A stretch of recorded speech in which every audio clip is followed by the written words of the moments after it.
por um, ainda mais em um ano de eleição. No entanto, a conta pode ficar e deve ficar com os empresários. Quem traz as informações é o repórter Marcelo Matos. Em ano de eleição, no qual o brasileiro vai escolher deputados, senadores, governadores e o presidente da República, os pacotes de bondade são comuns. Os nobres parlamentares em Brasília prometem empenho pelo fim da escala de trabalho 6x1. A advogada Lina Santiago explica que há duas propostas no Congresso, basicamente para reduzir a jornada máxima de trabalho de 44 para 36 horas semanais. Ela ressalta a questão humanitária da proposta, mas que a matemática esbarra num aumento automático ao empregador na casa de 22%. No custo da hora trabalhada, comparável a 5 anos de reajuste salarial pela inflação medida nos últimos 12 meses na casa de 4,30%.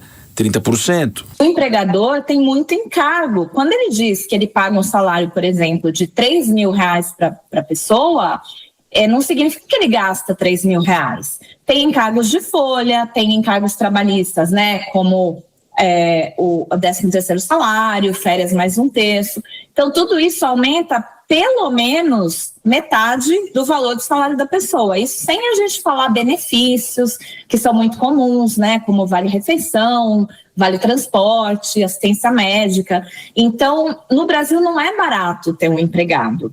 E sim, essa redução, se de fato acontecer, ela vai trazer bastante peso para o bolso dos empregadores.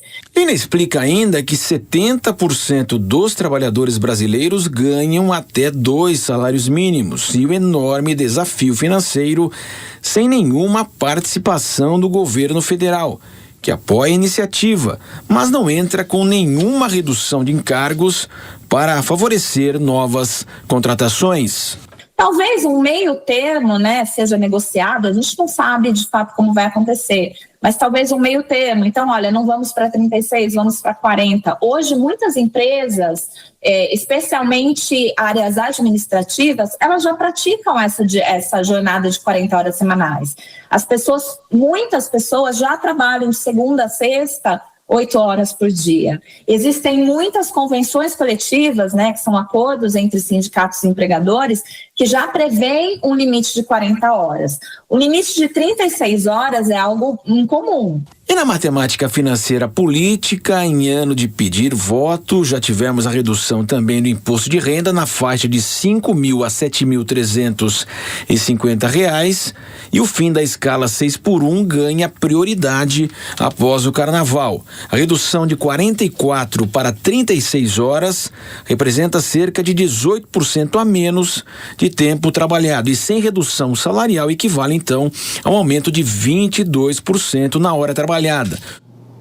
O Denise, é claro que há muito interesse dos políticos que vão votar e analisar essa matéria, claro, dos funcionários, dos empregados, né, que vislumbram uma escala um pouco mais folgada, mas e economicamente, friamente, de forma direta, para que a gente possa entender? Olha, Tiago, cada caso é um caso, não dá para se discutir de uma forma geral e com muita rapidez, porque vários setores, inclusive como foi mostrado na matéria, já fizeram acordos com os sindicatos, as convenções, formalizando jornadas, inclusive abaixo das 40 horas. Se fala dessa possibilidade de 36 horas, porque tem propostas diferenciadas correndo no Congresso, em discussão, se tenta fundir as várias propostas, mas cortar das 44 para as 36 teria um impacto muito mais pesado na economia brasileira.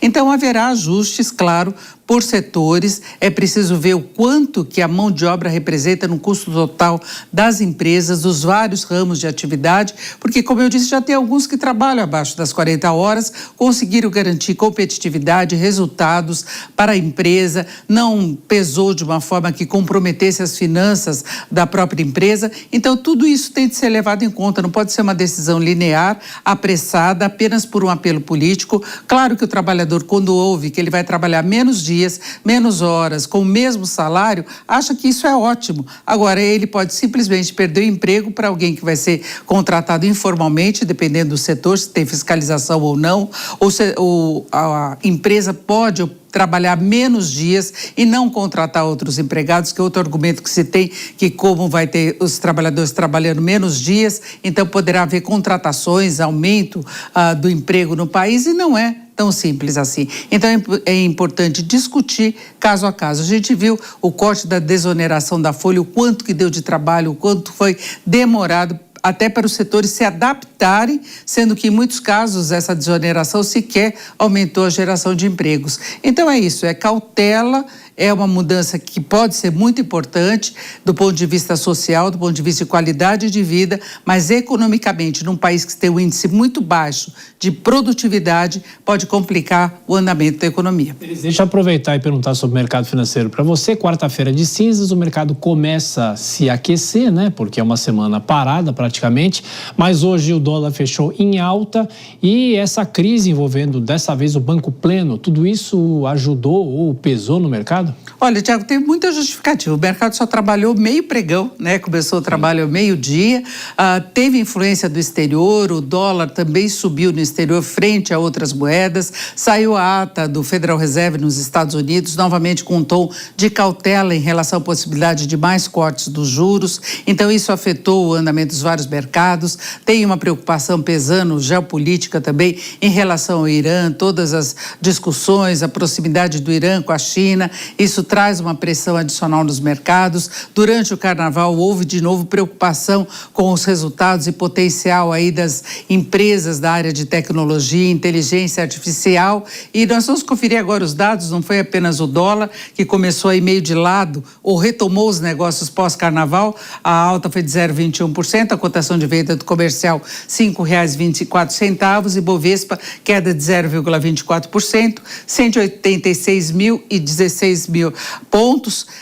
Não está no recorde, mas está segurando bem. Foi prejudicada por Vale, as ações tiveram hoje uma forte queda e é uma das ações que mais pesam no índice, porque minério de ferro caiu no exterior. Só que em contrapartida, esse impacto foi minimizado porque as ações da Petrobras subiram, porque o petróleo subiu no exterior por essa questão geopolítica. E para fechar, nós tivemos hoje a divulgação também do relatório semanal Focus, que o Banco Central divulga sempre nas segundas-feiras, e a única novidade que veio, mais uma vez, foi o corte da projeção do mercado para a inflação oficial, o IPCA de 2026. Desta vez caiu de 3,97% para 3,95%, uma queda importante.